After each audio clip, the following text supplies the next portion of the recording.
Dia mendatangin Partai Demokrat. Ingin bergabung. Apa yang dia ucapkan? Pak SBY, kita kan mempunyai musuh sama. Musuh kita adalah Ibu Mega. Kita kan sama-sama pengkhianat.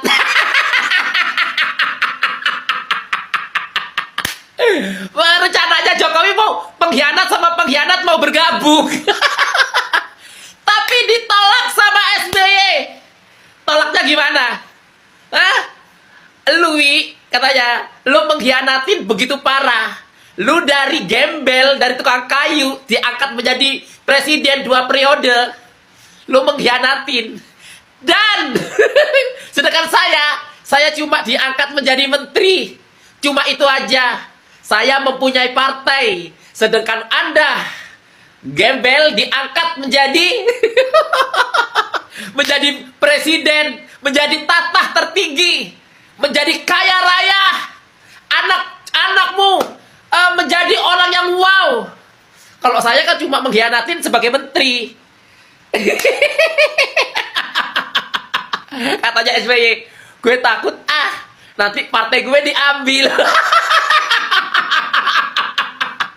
Salah waras. Pecat saat dia sudah tidak menjabat lagi, ya kan? Biar dia tidak bisa drama seakan-akan dizolimi. Pret. Ya. Bagus, langkah yang cerdas. Good job. Kira-kira Mulyono ini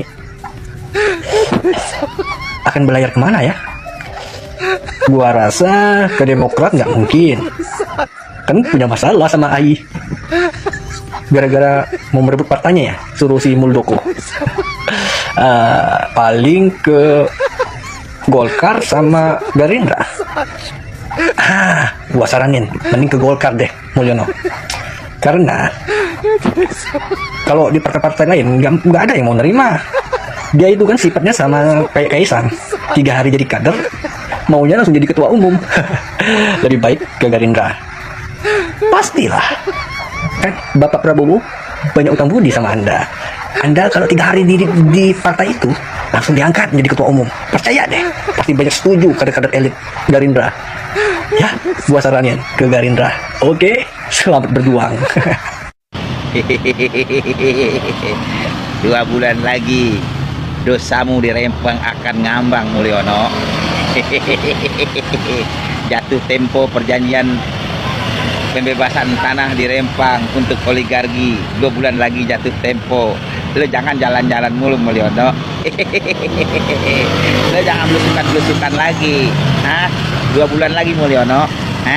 2 bulan lagi perjanjian lo. Udah akan mengasihkan Rempang ke oligarki. Lo jangan jalan-jalan mulu. Emang gua nggak tahu lo lagi pusing. Lo termakan gua si malakama kan lo, Mulyono. Dosa lo akan ngambang 2 bulan lagi, Mulyono. Kalau seandainya gagal, nggak usah kita nuntut ijazah palsu lo. Ya teman-teman, selamat datang kembali di channel ini. Ya, Pak Jokowi telah resmi dipecat dari PDI Perjuangan. Dan kita tahu setelah Pak Jokowi dipecat di PDI Perjuangan, teman-teman, apa yang terjadi, yang dialami oleh PDI Perjuangan. Ya, tentu kita sudah mengetahui bahwa Sekjen PDI Perjuangan Hasto Kristianto telah ditetapkan sebagai tersangka di dalam kasus Harun Masiku. Dan kita tidak tahu kapan Harun Masiku akan ditangkap karena masih menjadi buron KPK. Nah, kita lihat bagaimana pemecatan Pak Jokowi dan keluarganya juga itu adalah sesuatu hal yang memalukan, teman-teman. Kenapa? Ya, karena baru ada sejarah mantan presiden dipecat oleh partainya.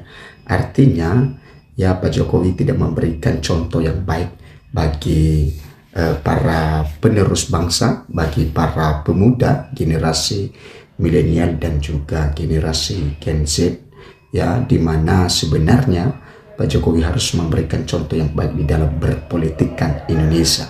Tetapi oleh karena statusnya telah dipecat oleh PDI Perjuangan, maka tentu orang yang sudah dipecat itu telah melakukan pelanggaran-pelanggaran ya telah melakukan sesuatu hal yang fatal di dalam partai tersebut. Oke, kita lihat bagaimana respon dari Ganjar Pranowo ya selaku calon presiden 2024 yang dikalahkan oleh Prabowo Subianto di dalam pemecatan dari Pak Jokowi. Oke, di sini dikatakan Jokowi dipecat usai tak lagi presiden. Ganjar bilang Megawati konsisten. Ya, kita tahu teman-teman alasan PDI Perjuangan kenapa Pak Jokowi kenapa PDI Perjuangan tidak memecat Jokowi ketika menjadi presiden, masih menjabat sebagai presiden. Walaupun secara politik Pak Jokowi sudah berbelok arah, sudah menjadi lawan partai PDI Perjuangan, baik itu di dalam pemilu maupun di dalam pilpres maupun di dalam pilkada. Tetapi PDI Perjuangan tidak memecatnya karena ya Pak Jokowi kan masih sebagai kepala negara, masih sebagai pemimpin bangsa, pemimpin rakyat. Nah, jadi PDI Perjuangan mempertimbangkan ya bahwa pasti rakyat juga sakit hati nantinya ketika Pak Jokowi dipecat ini. Maka untuk melihat hal itu ya maka Pak Jokowi tidak dipecat ya ketika pilpres dan juga pilkada. Nah, setelah semuanya itu dan Pak Jokowi selesai sebagai presiden, sudah pernah tugas dan tidak lagi menjabat sebagai presiden atau pemimpin negara, maka barulah Pak Jokowi dipecat oleh PDI Perjuangan. Nah, sebenarnya kalau Pak Jokowi memiliki niat yang baik, memberikan pendidikan politik yang baik bagi negeri ini, maka sangat memiliki banyak waktu ya untuk bisa mengundurkan diri dari PDI Perjuangan. Ya, kalau memang sudah berbeda haluan, berbeda arah dengan PDI Perjuangan, maka tentu yang dilakukan Pak Jokowi mengundurkan diri. Ya, sehingga itu juga salah satu menunjukkan ya pendidikan politik yang baik. Kalau memang tidak sejalan dengan partai itu, yang mengundurkan diri, tidak menunggu dipecat dan tidak mau bermain dua kaki. Apalagi di PDI Perjuangan sangat-sangat tegas, sangat dihindari ya adanya kader yang bisa bermain dua kaki. Ya, buktinya seperti Effendi Simbolon ya bermain dua kaki di pilkada tahun 2024 ini di DKI Jakarta, maka dia dipecat oleh PDI Perjuangan. Walaupun kita tahu Effendi Simbolon merupakan kader yang lama juga di PDI Perjuangan, tetapi PDI Perjuangan memiliki aturan, memiliki konsistensi supaya ya kader-kader yang lain juga tidak semena-mena melakukan hal yang demikian. Oke, di sini dikatakan PDIP resmi memecat Joko Widodo atau Jokowi, Gibran Rakabuming Raka hingga Bobi Nasution atau menantu dari Pak Jokowi. Nah, Ketua DPP PDIP yaitu Ganjar Pranowo mengatakan mereka dipecat karena tidak mengikuti aturan internal. Nah, ini salah satunya yang kenapa Pak Jokowi ya Gibran dan juga Bobi Nasution dipecat karena tidak mengikuti aturan internal. Ya, tentu kita masyarakat mengetahui yang dimaksud oleh PDI Perjuangan atau Ganjar Pranowo aturan internal yang dimaksud. Ya, karena tentu aturan internal itu pasti setiap kader itu mendukung baik itu capres maupun calon pilkada yang diusung oleh PDI Perjuangan.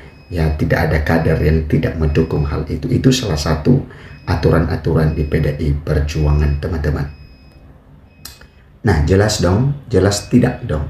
Jelas tidak ikut aturan kan, kata Ganjar dilansir Detik Jateng, Jumat 20 Desember 2024. Ya, Pak Jokowi, ya Gibran dan juga Bobi Nasution adalah pejabat negara yang seharusnya memberikan contoh yang baik-baik di negeri ini di dalam berpolitik yang baik. Seperti Pak Jokowi presiden, Gibran wakil presiden, dan juga Bobi Nasution sebagai gubernur Sumatera Utara Sumut. Maka sebenarnya mereka itu memberikan contoh yang baik karena supaya anak-anak muda itu yang terjun ke dunia politik tidak melakukan hal yang mereka lakukan nantinya. Oke, untuk diketahui selain memecat Jokowi, Gibran, dan Bobi, PDIP juga memecat puluhan kader lainnya.